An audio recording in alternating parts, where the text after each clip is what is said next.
Welcome back once again. So वो सहूलियात जो कि आपको हासिल करने के लिए दूर दराज नादरा के दफातर में जाना पड़ता था, या फिर अगर आपने ड्राइविंग लाइसेंस बनवाना है तो आपको ड्राइविंग लाइसेंस बनवाने के लिए दूर किसी ऑफिस, सिटी ऑफिस जो कि आपके घर से दूर है, वहाँ जाके लंबी कतारों में इंतज़ार करना पड़ता था। अगर आपने बर्थ सर्टिफिकेट, डेथ सर्टिफिकेट बनवाना है उसके लिए आपको इंतज़ार करना पड़ता था। अब वो तमाम सहूलियात जो हैं वो दे दी गई हैं एक छत तले, ई खिदमत मरकज़ की सूरत में। ये खिदमत मरकज़ कब और कैसे अमल में लाए गए, इनके क़याम का मकसद क्या था और आवाम की खिदमत किस तरह से कर रहे हैं। वो लंबी लंबी लाइंस जो कि हम जब भी जाते थे नादरा के दफ्तर जिनका सामना रहता था, या फिर अपना ID कार्ड रीन्यू आपने कराना है, ड्राइविंग लाइसेंस बनवाना है या रीन्यू करवाना है, सो ऑब्वियसली आपको एक लंबी कतारों का इंतज़ार करना पड़ता था और समटाइम आपके कवायद पूरे नहीं, आपको बार बार जाके तो बहुत सारी जहमत का सामना होता था।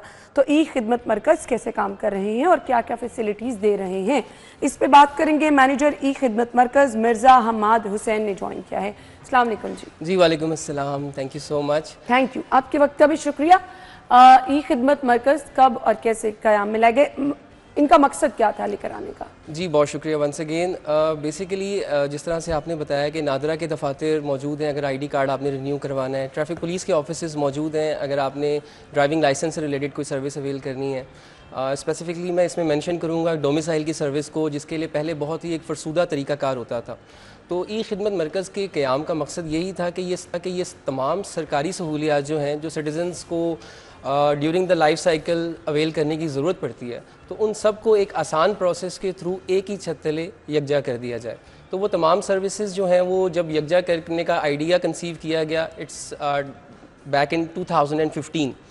तो फर्स्ट हमारा ई खिदमत मरकज़ 2015 में रावलपिंडी से इसका आगाज़ हुआ था और फिर ग्रेजुअली ई खिदमत मराकज़ बनते गए with the passage of time, और इस वक्त हमारे टोटल पंजाब में 15 ई खिदमत मराकज़ मौजूद हैं।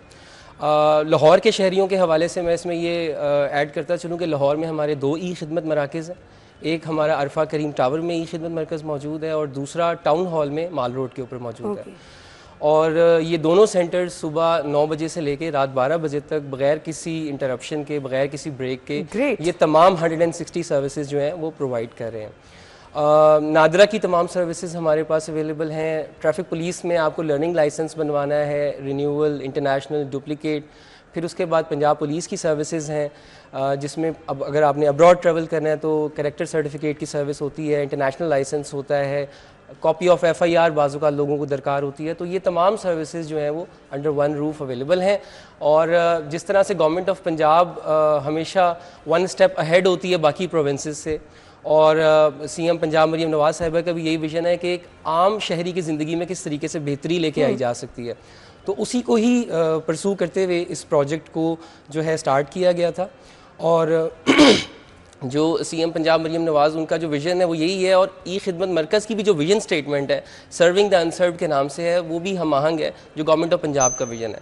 इसमें जो हमारे चेयरमैन फैसल यूसुफ साहब और DGE गवर्नेंस साजिद लतीफ़ साहब, both has been on the front line for the successful implementation, execution and operationalization of this project। तो इसको बनाने का जो मेन मकसद जिस तरह से आपने कहा वो यही है कि एक आम शहरी जिसके जहन में ये चीज़ है कि सरकारी सहूलत अगर उसे कोई अवेल करनी है तो उसे लाइनों में लगना पड़ेगा, या उसे किसी की सिफारिश की ज़रूरत पड़ेगी, या कोई पैसे देने पड़ेंगे, तो वो एक कल्चर चेंज करने के लिए ई खिदमत मरकज़ को बनाया गया। चलें, अब हमें ये बता दीजिएगा कि कौन कौन सी खिदमात जो हैं या कौन कौन सा काम, अगर ड्राइविंग लाइसेंस और इसके अलावा नादरा से रिलेटेड जो आपके काम हैं, आप कौन कौन से कामों के लिए रुख कर सकते हैं ई खिदमत मरकज़ का। और यस, टाइमिंग तो आपने बता दिया बड़ी ज़बरदस्त है कि सुबह 9 से अगर 12 बजे तक है तो वो लोग जो सुबह जॉब पे होते हैं, अपने कारोबार पे होते हैं, वो रात में भी जा सकते हैं। सो वो लंबी कतारों वाला इंतज़ार तो नहीं है? बिल्कुल ऐसे ही है जैसे आपने बताया कि क्योंकि टाइमिंग्स जो हैं वो सुबह 9 से लेकर रात 12 बजे तक हैं, तो जो काम करने वाले, जॉब करने वाले लोग हैं वो रात में भी आ सकते हैं। Monday to Saturday 9 to 12 midnight हमारी जो टाइमिंग्स हैं। सर्विसेज की जो आपने बात की उसमें मैं ऐड करता चलूँ कि जब हमने back in 2000 birth certificate, death certificate, जी बिल्कुल, अच्छा, जो हम अपनी करीबी यूनियन एग्जैक्टली आपने अगर यूनियन काउंसिल विजिट करने का कभी इत्तेफाक हुआ हो तो डेफिनेटली वो भी थोड़ा कन्वेंशनल तरीके से चल रहे हैं। तो हम अक्सर यही कहते हैं कि आगाज़, ज़िंदगी के आगाज़ से लेके और अल्टीमेटली जो दुनिया में आया उसने इस जहान फ़ानी से कूच करना है, तो दुनिया में आने से लेके और दुनिया से जाने तक जिन जिन सर्विसेज की ज़रूरत पड़ती है, let's start with birth certificate, जो यूनियन काउंसिल की सर्विस है, बर्थ सर्टिफिकेट से ही आगाज़ होता है, पहला डॉक्यूमेंट बर्थ सर्टिफिकेट। आपने बर्थ सर्टिफिकेट की बात की तो इलाके की डोमेन का इशू तो नहीं आता कि भाई मेरा घर अगर गुलशन रावी है तो मैं अरफा करीम कैसे आऊँ? हाँ जी, बेसिकली इसमें हमने यही किया है कि पूरे लाहौर डिस्ट्रिक्ट के हवाले से है, लाहौर डिस्ट्रिक्ट को पूरे को हम केटर कर रहे हैं। इसीलिए 2 ई खिदमत मरकज़ बनाए गए हैं, एक मॉल रोड पे जो शहर का दूसरी साइड को कवर कर रहा है और दूसरी जो हमारी लाहौर की मॉडर्न साइड है, यानी इस डोमेन का हमें ख्याल रखना है। नहीं, अच्छा, आप नहीं अगर इस एरिया में अगर शुमाली लाहौर से कोई आ रहा है तो वो अरफा करीम आके बनवा, चलिए that's really great. Exactly independent है ये चीज़, इर्रिस्पेक्टिव आप किसी भी कोने से तशरीफ़ ले आए, हमारे किसी भी ई खिदमत मरकज़ में तशरीफ़ ले आए, आपको वो सर्विस प्रोवाइड करना हमारा फ़र्ज़ है। ज़बरदस्त। तो जिस तरह से मैंने अर्ज़ किया कि बर्थ सर्टिफिकेट पहला डॉक्यूमेंट होता है जिससे आगाज़ होता है, उसके बाद फिर बर्थ सर्टिफिकेट यूनियन काउंसिल की सर्विस है। यूनियन काउंसिल की 4 सर्विसेज हैं, birth certificate, marriage certificate, death और डाइवोर्स सर्टिफिकेट। ये चारों हमारे पास अवेलेबल हैं। लाहौर डिस्ट्रिक्ट के सिटीजन्स को हम इसमें केटर करते हैं और जो हमारे बाकी डिस्ट्रिक्ट में ऑफिसेज हैं, मिसाल के तौर पर पिंडी, डीजी खान, रहीम यार खान, वो वहाँ के रेलिवेंट डिस्ट्रिक्ट के सिटीजन्स को केटर कर रहे हैं। ई खिदमत मरकज़ में बेसिकली हमारे पास हर फ्लेवर की सर्विसेज आप कह सकते हैं कि अवेलेबल है। अगर डिस्ट्रिक्ट बाउंड आप बात करें तो डिस्ट्रिक्ट लेवल पे हमारे पास यही सर्विसेज जिनका आपने नाम लिया वो अवेलेबल हैं, डोमिसाइल की सर्विस अवेलेबल है। अगर हम प्रोविंस वाइज बात करें थ्रू आउट पंजाब लेवल पे तो हमारे पास ट्रैफिक पुलिस की और पंजाब पुलिस की थ्रू आउट पंजाब लेवल की सर्विसेज है। अगर डीजी खान या रहीम यार खान से कोई सिटीज़न उधर के एड्रेस होल्डर है CNIC का और वो आता है लाहौर से लाइसेंस बनवाने, तो हम उसे ये नहीं कहेंगे कि आपका वहीं से ही बनेगा, आपका यहाँ से प्रोसेस हो जाएगा। और बिल्कुल इसी तरह जो अगर हम बात करें नादरा की सर्विसेज की तो उनकी डोमेन नेशनल लेवल की है। अगर उसमें पंजाब से बाहर यानी कराची से या कोयटा से भी कोई अगर आएगा तो नादरा की सर्विसेज, क्योंकि उसका स्कोप एक नेशन वाइड है, तो वो सर्विसेज बिल्कुल फराहम की जाए। यानी आप ID कार्ड वहाँ जाके भी बनवा सकते हैं, आप रीन्यू भी करा सकते हैं, FRC वगैरह की भी? जी बिल्कुल, जो नादरा की किसी भी ऑफिस में सर्विसेज अवेलेबल हैं वो सब हमारे पास अवेलेबल हैं, जिसमें जैसे आपने बताया FRC, CNIC रिन्यूअल, नाइकॉप जो ओवरसीज़ पाकिस्तानी के लिए कार्ड होता है, और FRC फैमिली रजिस्ट्रेशन सर्टिफिकेट की ज़रूरत पड़ती है, वो तमाम सर्विसेज बे फॉर्म भी बनवा सकते हैं। जी बिल्कुल, बे फॉर्म की सर्विस ऑफ कोर्स, जो अंडर 18 बच्चों का एक स्मार्ट कार्ड होता है जो अक्सर अब्रॉड ट्रैवल करने के लिए रिक्वायर्ड होता है, वो भी हमारे पास अवेलेबल है। तो जो नादरा की किसी भी दूसरे ऑफिस में तमाम सर्विसेज अवेलेबल हैं वो हमारे पास ई खिदमत मरकज़ में अवेलेबल है। ठीक हो गया। अब मुझे ये बता दें कि नादरा के मेन हेड ऑफिस तो कोई इसलिए नहीं जाएगा कि वहाँ जब भी चले जाएं लंबी कतारें होती हैं, तो यहाँ की बेस्ट टाइमिंग अगर मैं कहूँ कि सुबह अगर 9 बजे खुल जाता है, रात 12 बजे तक है, तो बेस्ट टाइम जिस पे लोगों को, जिन्होंने बेचारों ने दफ्तर सुबह जाना है या बच्चों को स्कूल छोड़ने जाना है या सुबह दफ्तर से आए हैं आप थके हुए हैं, इतना टाइम वहाँ पे वेट नहीं कर सकते, तो बेस्ट टाइम कौन सा आप कहेंगे आ जाए कि रश कम होता है? बिल्कुल सही, जिस तरह से आपने बताया, ये क्योंकि इतनी ज़्यादा सरकारी सहूलियात एक जगह पे मिल रही हैं तो डेफिनेटली कुछ हमारे रश आवर्स होते हैं जिसमें मेजॉरिटी ऑफ द सिटीजन उसी टाइम पे विजिट कर रहे होते हैं। तो क्योंकि 2 शिफ्ट्स में हमारा ऑफिस ऑपरेट कर रहा है तो दूसरी शिफ्ट में निस्बतन लोगों को शायद नो हाउ नहीं होती कि दूसरे शिफ्ट में हम जाएंगे, पता नहीं दफ्तर खुला होगा या नहीं होगा, तो बल्कि अब जो रुझान है वो ज़्यादा सेकंड शिफ्ट की तरफ लोगों का होता जा रहा है, क्योंकि लोग अपने दफ्तरी कामों से, अपने घरेलू कामों से फ्री हो जाते हैं, रात को 9-10 बजे आराम से वो इजीली विजिट करते हैं, और ड्राइविंग लाइसेंस अगर उन्होंने बनवाना है या उन्होंने बर्थ सर्टिफिकेट बनवाना है या डोमिसाइल की सर्विस अवेल करनी है तो वो तमाम सर्विसेज वो बासानी रात में तो बहुत ईजीली अवेल कर सकते हैं। कुछ हमारा थोड़ा सा ट्रेंड ये है, लोगों का माइंडसेट थोड़ा सा ये है कि मॉर्निंग में ही जाएंगे, तो मॉर्निंग में थोड़ा सा रूटीन से ज़्यादा रश ज़रूर होता है, लेकिन उसमें भी हम इस बात का ख्याल रखते हैं कि जो सिटीजन आ रहे हैं उनका वेटिंग टाइम कम से कम हो। अच्छा जी, हमारे जो सीनियर सिटीजन हैं उनके लिए क्या कोई स्पेशल, और साथ साथ स्पेशल अफराद के लिए जी वो भी आ सकते हैं उनके बिल्कुल लिए? जो हमारे सीनियर सिटीजन्स हैं और जो हमारे पीपल विद स्पेशल नीड्स हैं उनके लिए हमारा प्रायोरिटी काउंटर है। उनको हम ज़ाहिर है अगर उनसे पहले 10 लोग आए हैं तो हम उनका इंतज़ार नहीं करवाएंगे कि वो 10 लोग पहले सर्व हों। उनको, बुज़ुर्गों को और जो पीपल विद स्पेशल नीड्स हैं उनको हम प्रायोरिटी पे सर्व करते हैं। That's really great. अच्छा जी, मुझे ये भी बता दीजिएगा कि बहुत सारी चीज़ें जो कि लोगों को पता ही नहीं होता कि आपके पास ये सहूलत मौजूद है, आप यहाँ जा सकते हैं, तो मेरे ख्याल से इसकी तशहीर करना भी बहुत ज़रूरी है। तो कौन कौन से आपके प्लेटफॉर्म है जहाँ पर आप बताते रहते हैं कि अच्छा जी आपको अगर ये सहूलियात चाहिए तो आप करीबी खिदमत मरकज़ में आ सकते हैं? बिल्कुल ऐसे ही है, आपने जिस तरह से बताया तो उसी को मद्देनज़र रखते हुए हमारी ई खिदमत मरकज़ की ऐप आप डाउनलोड कर सकते हैं। वो प्ले स्टोर पे अवेलेबल है, एप्पल पे आप ऐप स्टोर पे जाना चाहें या एंड्रॉइड पे, दोनों पे हमारी ई खिदमत मरकज़ की ऐप अवेलेबल है।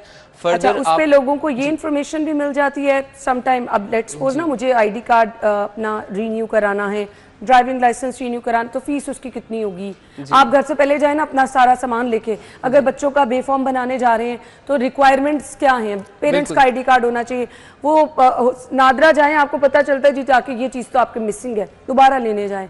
सो ये चीज़ें गाइड कर दी जाए तो आसानी हो जाती है। बिल्कुल आप सही कह रही हैं। इस चीज़ के पेश नज़र जो है हमारा ई खिदमत मरकज़ की जो वेबसाइट है और जो हमारी एप्लीकेशन है उसमें तमाम जो हमारी सर्विसेज है, जो मैंने आपको बताया 160 plus services under one roof provide की जा रही हैं, जो कि कोई और इदारा इसके हमारे पैरेलल नहीं है जहाँ पे इतना ह्यूज नंबर में सर्विसेज दी जा रही हैं।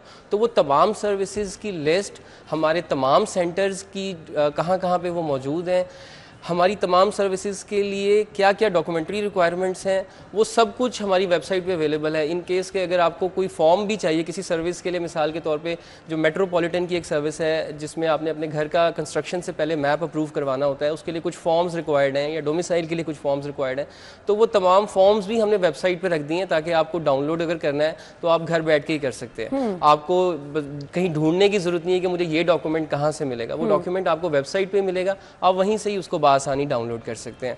तो हर चीज़ हमने वेबसाइट पे इंफॉर्मेशन और जो मोबाइल एप्लीकेशन है सारी इंफॉर्मेशन हमने वहाँ पे प्रोवाइड कर दी है। ठीक हो गया। इसके साथ साथ मुझे ये भी बता दीजिएगा कि समटाइम हमें पता चलता है जी नादरा का सिस्टम बैठ गया है, कुछ टेक्निकल इशू आ गया, तो ओवरऑल अगर ऐसी प्रॉब्लम हो तो उसका असर क्या खिदमत मरकज़ पर भी आता है, वहाँ पर भी, या समटाइम बर्डन इतना हो जाता है कि वेबसाइट स्लो हो जाती है, वो प्रॉब्लम्स रहती हैं? अच्छा, जिस तरह से मैंने अर्ज़ किया कि हमारे पास मल्टीपल सर्विसेज हैं, हम मल्टीपल डिपार्टमेंट्स के साथ और एटलीस्ट 20 डिपार्टमेंट्स के साथ हम रियल टाइम में कोऑर्डिनेशन कर रहे होते हैं। तो उसमें होता है इस तरह से है कि बाज़ औक़ात हमारे पास सिटीज़न आते हैं डोमिसाइल बनवाने के लिए, वो आके देखते हैं कि अच्छा यहाँ पे तो मैं अपना लाइसेंस भी रिन्यू करवा सकता हूँ। लेट्स अज्यूम कि अगर उस टाइम पे नादरा की सर्विस का कोई नेशन वाइड आउटेज चल भी रही है, तो we have traffic police services as well, we have domicile and we have other services as well. तो उसमें होता ये है कि, और ये अक्सर होता है हमारे साथ, कि कोई सिटीज़न अगर 18 साल का अपना पेरेंट्स आए हैं बच्चे को लेके आईडी कार्ड बनवाने, तो वो जब आईडी कार्ड रिसीव करने के लिए आते हैं उन्हें पता चलता है कि बच्चे का लर्नर लाइसेंस भी यहीं से बन जाएगा। तो वो आईडी कार्ड रिसीव करते हैं, एक कमरे से आईडी कार्ड रिसीव करते हैं और दूसरे कमरे में जाके वो लर्नर लाइसेंस बनवा लेते हैं और फिर उसके बाद टेस्ट देके वो लाइसेंस बनवा लेते हैं। फिर डोमिसाइल की ज़रूरत, फिर वो वहाँ पे हमारे पास स्क्रीन्स लगी हुई जिसमें सिटीजन्स को एजुकेट किया जाता है कि यहाँ पे और क्या क्या सर्विस हैं, क्योंकि कुछ लोग हमारे ऑफिस को सिर्फ नादरा का ऑफिस समझ के आ रहे होते हैं, कुछ सिर्फ ट्रैफिक पुलिस का समझ के आ रहे होते हैं, तो उन्हें फिर हम एजुकेट भी कर रहे होते हैं कि यहाँ पे और क्या क्या सर्विसेज अवेलेबल। अब हमारा डोमिसाइल, हमारा बे फॉर्म, ये चीज़ें कितनी अहम है? लेट्स सपोज अगर किसी का गुम हो जाए तो क्या डुप्लीकेट की जो रिक्वायरमेंट्स हैं वो भी आपके पास पूरी हो जाती है? बिल्कुल, आप डुप्लीकेट भी, जो डॉक्यूमेंट आपका वंस एक दफ़ा बन जाता है, आपका ड्राइविंग लाइसेंस अक्सर लोगों का लॉस्ट हो जाता है, अगर किसी का वॉलेट लॉस्ट हो जाए तो आईडी कार्ड और लाइसेंस, ये दो चीज़ें तो लाजमी उसके साथ जाती हैं। तो डेफिनेटली वो दोनों चीज़ें अगर आपने डुप्लीकेट करवानी है या रिन्यू करवानी है तो वो हमारे पास सुबह 9 से 12 बजे के दरमियान जब आसानी हो। अब आपने जैसे जिक्र किया कि गुम हो जाता है ड्राइविंग लाइसेंस, सो ड्राइविंग लाइसेंस अगर गुम हो गया तो उसकी फीस दोबारा से पे करनी पड़ेगी? जी बिल्कुल, बेसिकली कुछ उसके नॉमिनल से चार्जेस हैं, हर सर्विस के कुछ ना कुछ नॉमिनल चार्जेस हैं जो डिपार्टमेंट एंड पे ही, जो ट्रैफिक पुलिस की फीस है वो ट्रैफिक पुलिस के काउंटर पे सबमिट हो जाएगी, जो नादरा की फीस है वो नादरा के काउंटर पे हो जाएगी। ई खिदमत मरकज़ अपनी कोई फीस चार्ज नहीं करता, ई खिदमत मरकज़ ने एक प्लेटफॉर्म प्रोवाइड कर दिया है जिसमें सिटीजन्स को एक ट्रांसपेरेंट सर्विस प्रोवाइड की जाएगी। जो फीस नादरा की तरफ से है वही होगी, अगर आप लाइसेंस की फीस है तो वही फीस होगी। ई खिदमत मरकज में आके एक्स्ट्रा पैसे आपको कुछ पे नहीं करना, लेकिन आपको एक्स्ट्रा बहुत सारी फैसिलिटीज मिल रही हैं। एक एयर कंडीशन एनवायरनमेंट है, वाटर डिस्पेंसर्स लगे हुए मिनरल वाटर के, एक कंफर्टेबल सीटिंग है।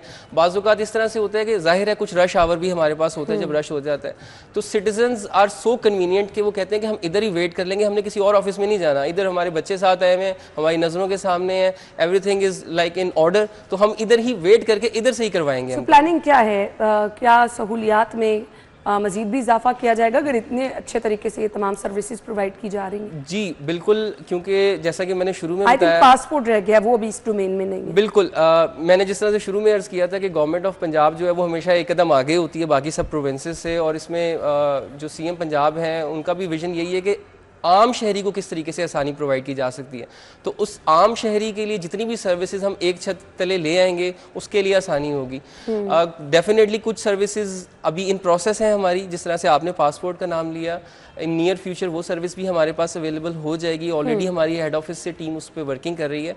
तो जो हमारे चेयरमैन हैं फैसल यूसुफ साहब और डीजी साजिद लतीफ़ साहब, बोथ आर वेरी कंसर्न कि यहाँ पे जो सर्विसेज हैं उसका नंबर ज़्यादा से ज़्यादा हो और जो क्वालिटी ऑफ सर्विस है उस पर कोई कंप्रोमाइज़ नहीं होना वो चाहिए। मैटर करती है ना, ताकि वो लोग जो कि दफातर नादरा के छोड़कर या पुलिस दफातर छोड़कर आपके पास आ रहे हैं, उन्हें अच्छे तरीके से फैसिलिटेट भी किया जाए, उनको पता चले कि अगर हम यहाँ पर आए हैं तो हमें कोई प्रॉब्लम नहीं है। एग्जैक्टली मैसेज क्या देना चाहेंगे देखने वालों को?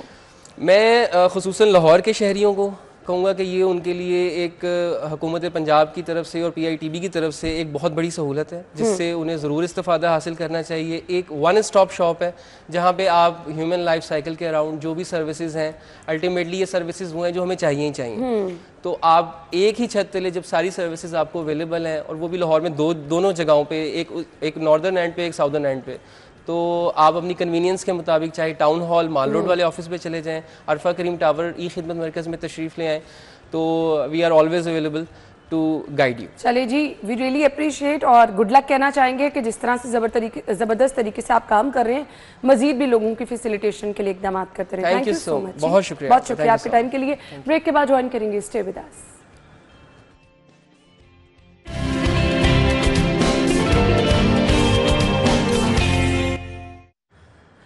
Welcome back once again. कुछ चीज़ें समझने और समझाने के लिए आपको इसलिए ज़रूरी है कि आप उनसे बहुत अच्छे तरीके से फ़ायदा उठा सकते हैं। स्टॉक एक्सचेंज मार्केट बेसिकली अक्सर आपने ऐसे सुना होगा, 100 इंडेक्स में मुस्बत तब्दीली, स्टॉक मार्केट ऊपर चली गई।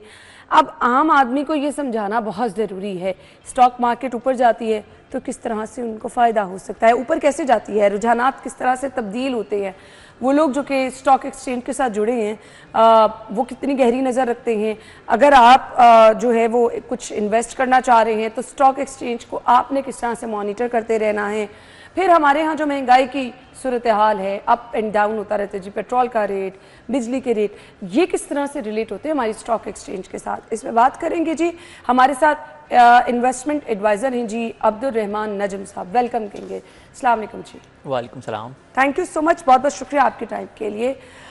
ये स्टॉक एक्सचेंज मार्केट जो है, मौजूदा सूरत हाल तो हम ये देख रहे हैं ओवरऑल अभी इसमें तेज़ी भी देखी जा रही है, मुस्बत रुझान आ रहा है, इसको आम आदमी को समझना कितना ज़रूरी है और कैसे समझा जाए? बिस्मिल्लाहिर्रहमानिर्रहीम। देखिए, स्टॉक मार्केट ना किसी भी एक इकोनॉमी का बड़ा ही बुनियादी सतून होता है। दुनिया भर में इसको ना ऐसे समझाया जाता है कि यहाँ कंपनीज आती हैं और लेट से वो अपना कुछ ओनरशिप जो है ना लोगों के साथ बांट देती हैं, फिर लोगों को उनको फ़ायदा होता है, उनका जैसे प्रॉफिट बढ़ता है, कंपनीज ग्रो होती हैं, ग्रो करने के लिए जो कैपिटल चाहिए होता है, नई इन्वेस्टमेंट करने के लिए, वो उसका एक ज़रिया होता है। लेकिन पाकिस्तान में जितनी मैंने इसकी रिसर्च की है, पिछले 20-25 सालों की जो रिसर्च की है, यहाँ पे ज़्यादातर बड़ी कंपनीज लिस्टेड है, तो इनको एज सच कैपिटल की इतनी ज़रूरत नहीं होती, ये बैंक से भी बोरो कर सकते हैं। तो ये आम आदमी के लिए ना सबसे अच्छा ज़रिया है। अच्छा। आम आदमी जो है इसके थ्रू, पाकिस्तान में जैसे सैलरी क्लास पे टैक्स भी इतना ज़्यादा है, सैलरीज भी इतनी ज़्यादा नहीं होती, तो आप अपनी सेविंग्स को इसके अंदर इन्वेस्ट करके इस स्टॉक एक्सचेंज में जितनी भी कंपनीज होती हैं, ये पाकिस्तान के टॉप बिजनेसेस हैं, आप इनके साथ जो है ना एक छोटा सा स्मॉल पार्टनर बन जाते हैं, और जब आप लॉन्ग टर्म में इनके शेयर्स होल्ड करते रहते हैं तो आपका प्रॉफिट और इनका जो प्रॉफिट होता है ना वो बराबर हो जाता है। अच्छा। तो ये बड़ा अच्छा तरीका होता है। दुनिया भर में ये इजाद जो है सबसे पहले नेदरलैंड्स में हुई थी। दुनिया की पहली स्टॉक एक्सचेंज जो है वो एम्स्टरडैम में स्टार्ट हुई थी 1600s के दौर में। फिर अमेरिका की स्टॉक मार्केट जो है दुनिया में नंबर 1 है, वहाँ पूरी जो उनकी पॉपुलेशन है ऑलमोस्ट 60 to 70% लोग जो है इसमें इन्वेस्ट करके लॉन्ग टर्म में बिजनेसेस के साथ पार्टनर बनते हैं और अपने जो सेविंग्स होती हैं उनको कंपाउंड करते हैं। चले, अब ये तो आपने बता दिया कि इसका फ़ायदा क्या है, बट इसको समझना भी तो ज़रूरी है ना।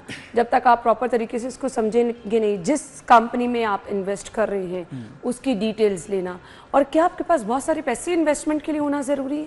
नहीं, ये बिल्कुल अगेन एक मिसनोमर है कि ये जो है ना सिर्फ अमीर लोगों के लिए, अमीर लोग ही जो है ना वो पैसे से पैसा बना सकते हैं, लेकिन असल इसका मकसद यही है। देखिए, अमीर लोग तो जो है वो जाके बिजनेसेस से डायरेक्ट डील भी कर सकते हैं, लेकिन स्टॉक एक्सचेंज के थ्रू ना एक आम आदमी भी, उसने 5000 भी अगर इन्वेस्ट करना है ना, तो आप अकाउंट ओपन करा के किसी भी अच्छे बिजनेस में उसमें पार्टनर बन सकते हैं। फिर आपने जैसे कहा कि बहुत ज़्यादा कंपनीज हैं, कुछ कंपनीज जो हमें कैसे पता नीचे भी आ जाती हैं कौन सी कंपनी ग्रो कर रही है और कौन सी कंपनी के साथ काम करना ज़्यादा बेहतर है? देखिए, इसमें आम आदमी को ना इस झंझट में पड़ना ही नहीं चाहिए। अच्छा। एक इंडेक्स जैसे आपने भी कहा ना 100 इंडेक्स बुलंदियों पे जा रहे हैं। 100 इंडेक्स क्या है? 100 इंडेक्स है कि जो 100 कंपनीज है ना पाकिस्तान की सबसे बड़ी, उनका सबका थोड़ा थोड़ा परसेंटेज जो है ना वो मिला के 100 इंडेक्स बनता है। तो अगर आप 100 इंडेक्स वाली टॉप 25-30 कंपनीज में थोड़े थोड़े पैसे लगा देंगे सब में, तो जो 100 इंडेक्स का रिटर्न आएगा आपका भी वही रिटर्न आएगा। सही हो आपको जो है पिक करने की जरूरत ही नहीं है, आपको पता होने की जरूरत ही नहीं है, आपको रिसर्च करने की जरूरत ही नहीं है कि मैं किस कंपनी में लगाऊं। आप उस मुल्क के जो भी टॉप बिजनेसेस होंगे सब में थोड़ा थोड़ा इन्वेस्ट करके एक अच्छा पोर्टफोलियो बना लेंगे। और जिन लोगों को थोड़ा शौक है वो करना चाहते हैं, अच्छी कंपनीज ढूंढना चाहते हैं, ज़्यादा रिटर्न कमाना चाहते हैं, वो फिर जो है उन कंपनीज के बिजनेस मॉडल्स पढ़ते हैं। लॉन्ग टर्म में जो जिस कंपनी का बिजनेस ज़्यादा ग्रो होगा, ज़्यादा प्रॉफिट कमाएगा, उसका शेयर उतना ही ऊपर जाएगा। It's as simple as that. लोगों ने इसको कॉम्प्लिकेटेड बनाया हुआ। सही। सो वो लोग जो कि अब बहुत सारे नौजवान जो हैं, अगर इतना ये ज़बरदस्त अपॉर्चुनिटी है तो स्टार्ट कैसे लेना है, आप ये भी गाइड कर दें, क्योंकि यहाँ पे बहुत सारी ऐसी आपको फेक चीज़ें भी होती है ना। ऑब्वियसली अगर आपके पास थोड़े पैसे, ज़्यादा पैसे, ये ना हो कि आप लुटा के ही बैठ जाए। बिल्कुल। देखें, पहले तो अब कोई भी काम नया करने जा रहे हैं, पहले ना बंदे को थोड़ा सा समझना होना चाहिए कि मैं ये काम क्यों कर रहा हूँ। सो इसमें ना थोड़ा सा आप देखें कि आप इसमें लेट से अगले 5 साल थोड़े थोड़े पैसे इन्वेस्ट करेंगे। सो आपके माइंड में स्टार्ट आपको थोड़े पैसों से ही करना है। अगर आपके पास ज़्यादा पैसे हैं आप ज़्यादा पैसों से भी कर सकते हैं, जितनी भी इन्वेस्टमेंट है आप उससे स्टार्ट कर सकते हैं। बट पहले आप चेक करें कि पिछले 20-25 सालों में इसने क्या रिटर्न दिया। तो पाकिस्तानी स्टॉक एक्सचेंज जो 100 इंडेक्स है, जिसका मैंने अभी एक्सप्लेन किया कि आपको कुछ भी करने की जरूरत नहीं है, आपने सिर्फ थोड़ी थोड़ी कंपनीज में थोड़ा थोड़ा इन्वेस्ट करना है, कोई रिसर्च नहीं करनी, कुछ भी नहीं करना। उसका भी रिजल्ट इतना अच्छा है कि 1999 में ये इंडेक्स जो है ना 1000 पे होता था। अच्छा। और आज ऑलमोस्ट 1.5 लाख पे पहुंच गया। यानी कि अगर आपने 1 लाख रुपए लगाए होते तो आज वो ऑलमोस्ट 1.5 करोड़ रुपए बन जाते विदाउट डूइंग एनीथिंग। अब इस चीज़ को आप गोल्ड से इन्वेस्ट जो है कंपेयर कर लें, अमेरिकन स्टॉक मार्केट से कंपेयर कर लें, इंडियन स्टॉक मार्केट की लोग बहुत बातें करते हैं कि बहुत ऊपर जा रही है। जितना रिटर्न पाकिस्तानी स्टॉक मार्केट ने डॉलर टर्म्स में दिया है, दुनिया भर में किसी और स्टॉक मार्केट ने नहीं दिया। इतनी अच्छी जो है ना यहाँ पे बिजनेस ओनर्स की प्रॉफिटेबिलिटी होती है कि अब तो मैं 100% श्योर हूँ कि हर किसी को इसमें जो सेविंग्स है ना वो बिल्कुल लगानी चाहिए, क्योंकि ट्रैक रिकॉर्ड इतना अच्छा है। ऐसा भी है कि अगर कंपनी नुकसान में गई, आपके पैसे भी गए। देखिए, जब आप 20-30 कंपनीज लेंगे, हो सकता है उसमें से 3-4 जो है नीचे चली जाएं, लेकिन अगेन जो रिजल्ट हम आपको बता रहे हैं वो तो 100 कंपनीज की जो ज़्यादातर बड़ी कंपनीज हैं उनका रिजल्ट है। तो कुछ कंपनीज डबल हो जाएंगी, कुछ कंपनीज शायद थोड़ी सी कम भी हो जाएं, लेकिन ओवरऑल रिजल्ट जो है वो एवरेज के आसपास ही आएगा। सो कंपनी की सिलेक्शन हमारी अपनी है। क्या कुछ कंपनी ने भी एसओपीज बनाए होते हैं कि ये लोग इसके एलिजिबल हैं? नहीं, ऐसा कुछ भी नहीं होता। आप जिस कंपनी में चाहें इन्वेस्टमेंट कर सकते हैं। मतलब स्टॉक मार्केट ऐसा प्लेटफॉर्म है जिसमें आप चूज़ करते हैं। आप चूज़ करते हैं मैंने जो है मोहम्मद अली तब्बा के साथ पार्टनर बनना है या जो है किसी और पाकिस्तान के टॉप बिजनेस ओनर के साथ पार्टनर बनना है। आप खुद जब रिसर्च करेंगे तो आपने बेसिकली देखना होता है कि एक बिजनेस है, उसने लॉन्ग टर्म में कितना जो है रिटर्न कमा रहा है। आपने थोड़ा सा उसका बिजनेस समझना होता है। लेट्स से एक सीमेंट कंपनी है, तो उसमें जो इंपॉर्टेंट चीज़ होती है ना, आप देखते हैं सीमेंट की प्राइस कितनी चल रही है, ठीक है, फिर आप देखते हैं उसको बनाने की जो कॉस्ट है वो कितनी है, उन दोनों का जो डिफरेंट है वो प्रॉफिट है। इसी तरीके से अगर आप किसी बैंक में इन्वेस्ट करना चाहते हैं, मिजान बैंक में इन्वेस्ट करना चाहते हैं, बाय द वे लोग बहुत ज़्यादा सोचते हैं कि मुझे बाहर के एप्पल का स्टॉक लेना है। अच्छा, मुझे अब ये बता दें कि हमने अगर कहीं पे किसी कंपनी का इंतखाब किया, हम अपनी मर्जी से जब मर्जी उसको चेंज भी कर सकते हैं? बिल्कुल। कि अगेन आपके पास एक टाइम फ्रेम होता है कि भाई 1 साल के लिए आप इसके साथ जुड़े हुए हैं? देखिए, रेकमेंडेड तो यही होता है कि आप थोड़े से लंबे अरसे के लिए करें, स्पेशली अगर आप इतनी ज़्यादा रिसर्च नहीं कर रहे। लेकिन इसमें ऐसा कोई रिस्ट्रिक्शन नहीं होती। और ये अगेन आप इसको रियल एस्टेट से कंपेयर करें तो बहुत बड़ा एडवांटेज है। रियल एस्टेट में लेट से आपके पास एक प्लॉट है, आपको कोई इमरजेंसी हो गई, आपको 10 लाख रुपए चाहिए, आप उसको बेचने में ही आपको महीना लग जाएगा। और अगर लेट से वो 50 लाख का प्लॉट था, आपको सिर्फ 10 लाख चाहिए था, आपको पूरा बेचना पड़ेगा। सही। तो डिविजिबिलिटी भी स्टॉक मार्केट में अच्छी होती है और 2 दिन में पैसे आपके बैंक अकाउंट में आ जाते हैं। ये तेजी कैसे आती है स्टॉक मार्केट में और एकदम से गिर कैसे जाती है? चलिए, ये भी मैं आपको एक्सप्लेन करता हूँ। इससे पहले मैं एक चीज़ आपको बता रहा था, जैसे ज़्यादातर पाकिस्तान के फ्रीलांसर्स होते हैं या लोग चाहते हैं कि हम ना अमेरिका के स्टॉक मार्केट में इन्वेस्ट करें, एप्पल का स्टॉक ले लें, किसी और कंपनी का स्टॉक ले लें। तो पिछले 10 सालों में पाकिस्तानी मिजान बैंक जो है उसने डॉलर टर्म्स में एप्पल। अच्छा, अभी पता हम क्योंकि किसी भी इस तरह के चीज़ का नाम नहीं ले सकते हैं, बट आप उस तरह नौजवानों को समझा दें कि किस तरह से हमने इसको मैनेज करना है। नहीं, बिल्कुल। इंडिविजुअल कंपनीज का जैसे हमने बताया, अगर आप वो करना चाहते हैं फिर आपको रिसर्च करनी चाहिए। अच्छा। लेकिन अगर आप जो टॉप 30 कंपनीज होती हैं सब में थोड़ा थोड़ा लेंगे तो फिर आपके रिटर्न्स जो हैं कुछ अच्छी हो जाएंगी, कुछ थोड़ी सी बुरी भी हो जाएंगी, बट ओवरऑल रिजल्ट बहुत अच्छा आएगा। ओवरऑल रिजल्ट अच्छा आएगा। बट अब हमें ये समझना है, क्योंकि कुछ तहफ़्फ़ुज़ात भी और साथ साथ क्वेश्चन भी होते हैं ना कि लोगों को ये होता है हमारा पैसा ही ना डूब जाए। सो हमने बहुत दफ़ा खबरों में सुना स्टॉक मार्केट का रुझान बहुत अप और बिल्कुल गिर गई, वो कैसे होता है? देखिए, अगेन लोग आपके शो पे भी बहुत आते होंगे, बताते होंगे कि ये खबर आ गई, स्टॉक मार्केट बढ़ गई। सही है, पिछले 1 साल में ये चीज़ें हुई, इसकी वजह से स्टॉक मार्केट बढ़ गई। इन चीज़ों की भी इंपॉर्टेंस होती है। जो खबरें आ रही होती हैं, जो मईशत की आउटलुक होती है, पाकिस्तान का कंट्री रिस्क जितना कम होता है उतनी ज़्यादा जो है ना कंपनीज़ की वैल्यू बढ़ जाती है, क्योंकि वो भी पाकिस्तान में ऑपरेट करते हैं। लेकिन लॉन्ग टर्म में जितना प्रॉफिट कंपनी बनाएगी, अपनी वैल्यू खुद बढ़ाएगी, उतना ही उसका शेयर ऊपर जाएगा। ओके। अब आप देखें 1999 में जो है हमारा जो पी रेशो कहते हैं, अगर लेट से एक बिजनेस 100 रुपये कमा रहा है, उसकी प्राइस कितनी चल रही है, वो भी 5 की रेंज में ही होता था। आज जो है वो 6-7 की रेंज में है, लेकिन इंडेक्स जो है 150 टाइम्स बढ़ गया। तो थोड़ा सा तो इम्पैक्ट आ जाता है इन सारी खबरों की वजह से, बट लॉन्ग टर्म में एक बिजनेस जो पहले 100 रुपये कमाता था आज से 25-26 साल पहले, वो आज जो है तकरीबन 10,000-12,000 रुपये कमा रहा है। और वही उसकी जो मेन ग्रोथ हो रही होती है शेयर प्राइस में, वो उसका मेन रीज़न होता है। सही। और जो एकदम से स्टॉक मार्केट गिर जाती है, उसकी वजूहात क्या होती हैं? देखिए, इसमें ना लोग घबराते ज़्यादा हैं। अब लेट से आपके पास एक प्लॉट था 50 लाख रुपए का, आप हर दिन जाके ना उसका जो भी बायर इंटरेस्टेड होता है उससे एक प्राइस लेते हैं। तो किसी दिन अगर वो 50 लाख के बजाय आपको 49 लाख की ऑफर कर देता है, कोई नहीं घबराता रियल एस्टेट मार्केट। लोग कहते हैं नॉर्मल चीज़ है, कल वो 50 फिर से ऑफर आ जाएगी, शायद 51 भी आ जाए। लेकिन स्टॉक मार्केट में अगर 2000 पॉइंट गिर जाएँ, जो कि तकरीबन 1.5% होता है, 50 लाख और 49 लाख में 2% का फ़र्क होता है। लेकिन स्टॉक मार्केट अगर 1.5% गिर जाए ना, तो लोग घबरा जाते हैं। हाँ, बिल्कुल। अगेन आपको ये समझना होगा, ये ऑक्शन मार्केट्स होती हैं, रोज़ थोड़ी थोड़ी खबरें आ रही होती हैं, उसके हिसाब से लोग जो है अपने अंदाजे लगा रहे होते हैं। कुछ ट्रेडर्स भी होते हैं इसमें, वो प्रॉफिट टेकिंग कर रहे होते हैं, लोग जो है शॉर्ट टर्म ट्रेडिंग कर रहे होते हैं। तो इतनी वॉलेटिलिटी इसका पार्ट है, आपने जो है ना थोड़ा सा लंबा सोचना है। महंगाई की सूरत हाल, मुल्क की मईशत किस तरह से चल रही है, पॉलिटिकल सिचुएशन क्या है, ये भी स्टॉक मार्केट पे असरअंदाज होती है? बिल्कुल होती है, लेकिन again short term. Long term में आप देखें पिछले 25-26 सालों में पॉलिटिक्स में क्या कुछ नहीं हुआ। पाकिस्तान ने हर तरह का दौर देखा है, ज़्यादा महंगाई भी हुई है, कम महंगाई भी हुई है, बट रिजल्ट क्या है, जो बिजनेसेस हैं वो अपना प्रॉफिट बनाते जा रहे हैं। और इन्फ्लेशन तो पाकिस्तान वन ऑफ दोज मुल्क है, थोड़े से हाई इन्फ्लेशन मुल्क होते हैं। एवरेज जो है हमारी डबल डिजिट में होती है इन्फ्लेशन। सो इन मुल्कों में तो बहुत ज़्यादा ज़रूरी होता है कि आप अपनी सेविंग्स जो हैं उनको तकिए के नीचे दबा के मत रखें, बल्कि कहीं इन्वेस्ट करें, ताकि वो टाइम के साथ अपनी वैल्यू बढ़ाते जाएं। तो जो लोग भी इन्फ्लेशन से परेशान होते हैं, उनके लिए तो और ज़्यादा ज़रूरी है कि वो जो है स्टॉक मार्केट में इन्वेस्ट करें, ताकि उनकी जो सेविंग्स हैं वो विद टाइम अपनी वैल्यू लूज़ ना कर जाएं। ठीक है। अब नौजवान आज का बहुत परेशान है, पढ़ लिख के भी हम देख रहे हैं कि वो जॉब की तलाश में है। तो ये आपके पास तो बड़ी ज़बरदस्त आपने 2-3 ऑप्शंस बता दी हैं। तो किस तरह से कितना आपके पास कितने पैसे हों तो आप एक स्टार्टअप ले सकते हैं, और कितनी देर में आप उन पैसों को अच्छे खासी अमाउंट में तब्दील कर सकते हैं? देखिए, अगर आप आज स्टार्ट कर रहे हैं और आपके पास बहुत ज़्यादा कैपिटल नहीं है, तो फिर आपको ना अपना फाइनेंशियल फ्रीडम सिक्योर करना चाहिए, यानी कि रिटायरमेंट की प्लानिंग करनी चाहिए। अच्छा। ठीक है। और इसका बड़ा आसान तरीका है कि जितने पाकिस्तान के स्टॉक मार्केट के एवरेज रिटर्न है ना हर साल में, अगर आप हर महीने 10,000 रुपये जो है इसमें डालने लग जाएंगे, जो हमने आपको तरीका बताया, हर कंपनी में थोड़ा थोड़ा जो है वो इन्वेस्ट कर लें, और हर साल आपकी जैसे सैलरी बढ़ती है, आप भी जो 10,000 है उसको 11,000 कर दें, 10% बढ़ा दें। हर किसी की सैलरी 10% बढ़ती है, बल्कि अगर प्रमोशन हो जाए तो इससे भी ज़्यादा बढ़ जाती है शुरू के सालों में। तो अगर आप अगले 25 साल का अपना रिटायरमेंट प्लान बनाएंगे, हर महीने 10,000 से स्टार्ट करेंगे, दूसरे साल में थोड़ा सा उसको बढ़ा देंगे, तीसरे साल में और थोड़ा सा बढ़ा देंगे, तो स्टॉक मार्केट आपको इतनी अच्छी कंपाउंडिंग करके देगी कि 25 साल बाद ये अमाउंट जो है 10 करोड़ रुपए बन जाएगी। क्योंकि बिजनेस ओनर्स दुनिया भर में सबसे ज़्यादा रिटर्न कमाते हैं, और सबसे ज़्यादा अगर आपने अपनी सेविंग्स को वेल्थ क्रिएशन में कन्वर्ट करना है, तो आपने उन लोगों के साथ पार्टनरशिप करनी है जो कि अच्छा प्रॉफिट कमाते हैं। सही हो गया। अगर हम बाकी दुनिया की स्टॉक मार्केट के साथ रिलेट करें, पाकिस्तान की स्टॉक मार्केट को कहाँ स्टैंड करती है?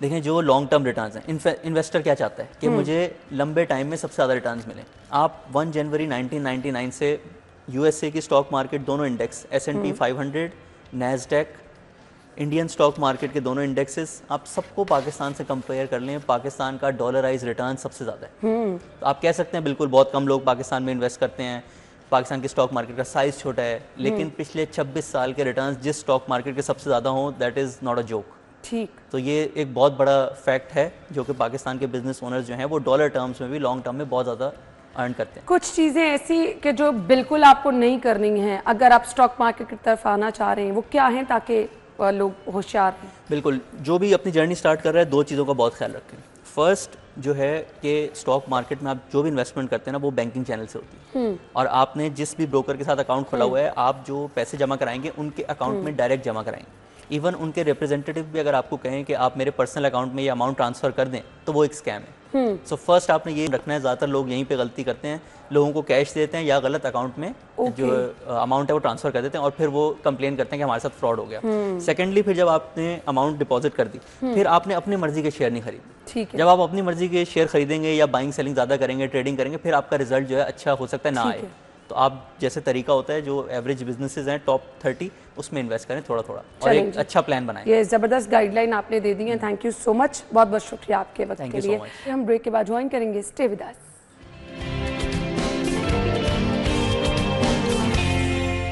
Welcome back. सो आज की बर्थडे लिस्ट की तरफ आ रहे हैं। 8 तारीख है, मोहम्मद अफजाल की सालगिरह है, रिजवान अहमद की सालगिरह है, उमर एहसान, मीशा की सालगिरह है, मोहम्मद बिन सलमान, मोहम्मद बिन उमर और इसके बाद मोहम्मद यासीन खान साहब हैं जी, सुंदर फाउंडेशन के बानी और सदर हैं। आप सब लोगों को सालगिरह की बहुत बहुत मुबारकबाद। Wish you a very happy birthday.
Happy birthday once again. अगर आपकी कल सालगिरह है 9 तारीख को, तो आपने क्या करना है जी, अपनी पिक्चर्स हमें भिजवा देनी है नाम के साथ। कल के प्रोग्राम में आपको भी शामिल कर लेंगे। ब्रेक की तरफ जाएंगे, स्टे विद अस।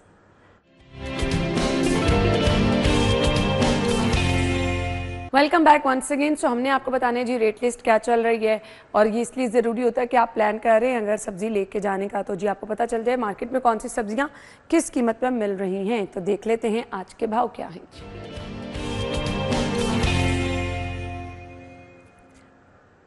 हमें ज्वाइन कर रही हैं जी फातिमा, उनकी तरफ चलेंगे। Over to you.